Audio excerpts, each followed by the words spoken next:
All right, guys. So lots been going on. I haven't posted a video in a little while, and good reason for that. I'm already showing you stuff I shouldn't be showing you. Gotta wait a little bit. Um, had some issues. Haven't posted a video in what's it been, almost a week now, on any of the channels. And some of the issue was that Thursday or Friday I downloaded the new operating system for the iMac, and it wrecked it. It wrecked the whole computer. I also have is a black screen. Lost all my pictures, all my information. Lost Final Cut Pro. Lost everything. And because the version I had wasn't from the App Store, if you know what I mean.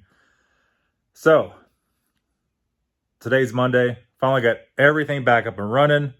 Got the new iPhone in, the iPhone 12 Pro Max. So we're shooting it right now, just to kind of see how it's going to do.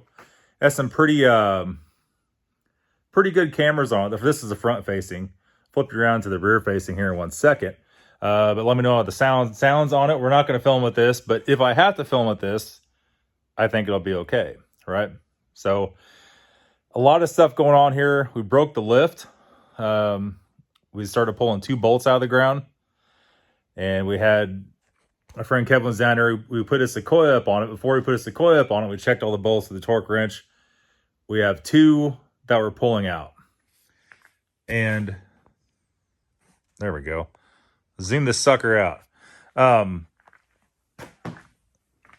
So we have installed many different bolts here. I put another bolt here, another bolt here, another bolt there. And this one here is totally stripped. And this one was starting to pull from the concrete. The rest of them are fine. The whole of the side's fine. So I figured go ahead and cure that up. They're epoxied in. That one did not go, and this one didn't go as deep as I would hope. But they're all within a half an inch of each other. And we run these anchors here now. Those other ones, they came with the lift. And they had the pin in the middle. You drive the pin down. And it just seemed like they were kind of wonky from the get-go. So these guys have like a bell into them. And you drive them down in there. We use epoxy. You don't have to use epoxy. But we weren't playing around this time. And as you start tightening them up, this little collar slips down. Slips over that bell and spreads out. Right? Torque them to 90 foot-pounds. Everything torqued down good. Everything seems legit. This is 4,000 PSI concrete. One of these bolts holds 7,000 pounds. Okay? So I'm eventually going to drill probably 2 more in this one, but I smoked the drill bit after drilling those 3 holes to drill through the metal plate. And if we have any issue with this, we could always move the lift down and redo everything, but I think we're going to be good. Like I said, we checked the bolts. When it got here, lifted the Sequoia up, let it back down, and they were finger tight. Holy crap. Almost died, right? So the other thing is, we got a lot done in the shop. You probably already seen flashes of it in the background. We have a bunch of our pegboard up. I don't know if I like this camera. It's funky. This camera's weird. So we got the cherry wood pegboard. And it's supposed to be like way darker, but it's like way not, right? See the wood grain in it?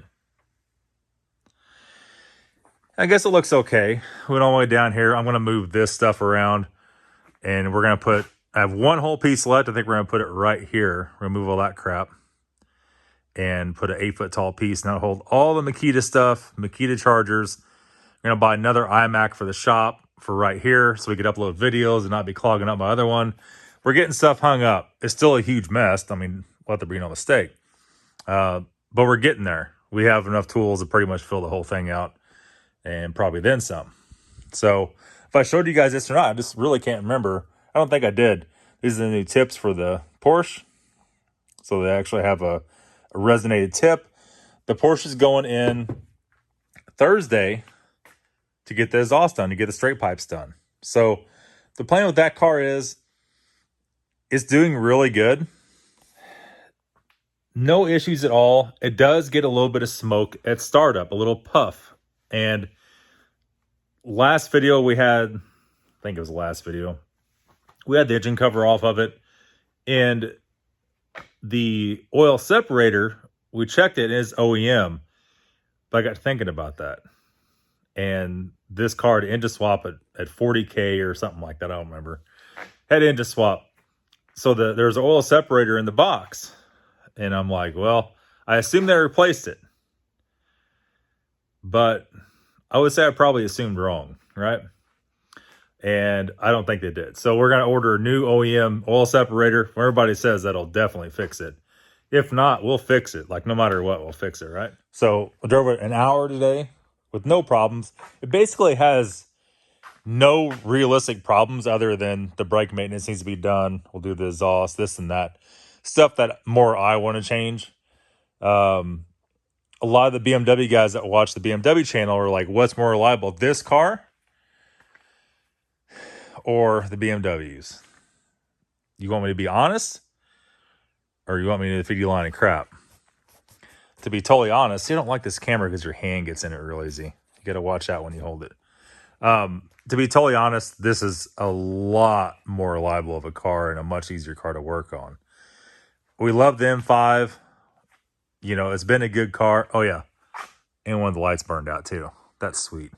We love the M5, but, man, it's not been...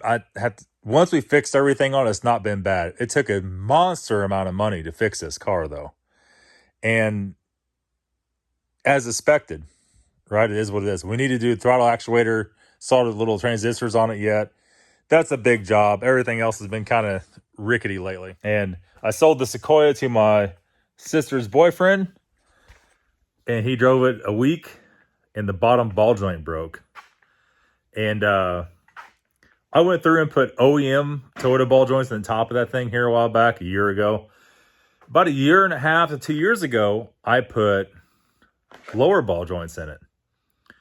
And those were Dorman from AutoZone. So not a cheap brand by any means, but less than 2 years, and it pulled the ball out of the cup. And it had no tire wear previous to that. I had it up wiggling stuff on it. It got inspected this last year. I watched the guy, like, there's no play in it, and it just pulled it out of the cup. Luckily, he was turning the parking lot when it came apart. He just got off the highway. I pulled the car hauler with the new Sequoia on it, with that Sequoia, not more than a couple weeks ago whenever I bought the new Sequoia. So, I don't know. Makes me want to check all the ball joints and everything on the new Sequoia, or just replace them. But to do all OEM ball joints and those is about $400 just for the 4 ball joints, or about $100 a piece. We might just do it. The hell with it. I don't know. Because we can't be having that crap. So, make a long story short, we'll probably have a video up tomorrow. Now I could actually edit video again, actually post stuff again. But like I said, that did make me see very clearly, very quickly, I need to have a second computer, right? Something happens to one, we can't be having that crap where we just can't post any videos.